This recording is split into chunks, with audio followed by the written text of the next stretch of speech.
Lassa virus. Several families have been thrown into mourning as a result of untimely death of their loved ones arising from the deadly Lassa fever, which is caused by an infection with the Lassa virus spread by rats. Oh yes, the rats that live in large numbers around us, they carry the virus in their urine and feces and live in the homes and areas where food is stored. So, the ingestion of foods and drinks contaminated by the saliva, urine and feces of infected rats, catching and preparing infected rats as food, inhaling tiny particles in the air contaminated with infected rat urine or dropping, and direct contact with a sick person's blood or bodily fluids through the mucous membrane such as the eyes, the nose, the ears, or the mouth are ways of getting infected. Early symptoms of the disease which occur within the first 3 weeks of coming in contact with the virus include fever, headache, chills, diarrhea, nausea, vomiting, sore throat, backache and joint pains.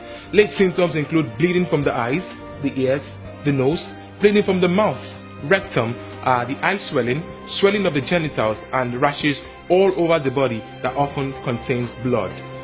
It could progress to coma, shock and eventually death. Yes, please. The good news, however, is that Lassa fever can be prevented.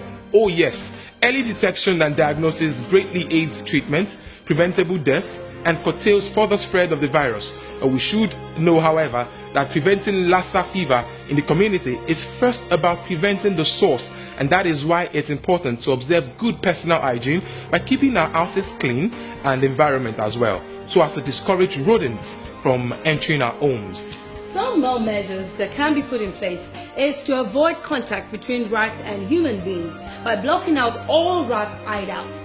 Options of fumigation can also be looked at for some bushy environments. Absolutely. Please ensure you dispose your waste properly and clean the environment so that the rats are not attracted.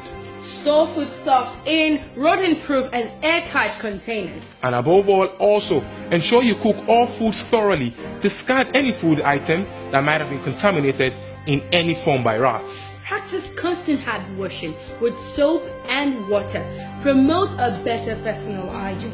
And as soon as you suspect Lassa fever or you have persistent fever not responding to the standard treatment for malaria and typhoid, please kindly report to the nearest health facility. Or call the following numbers. Together, let us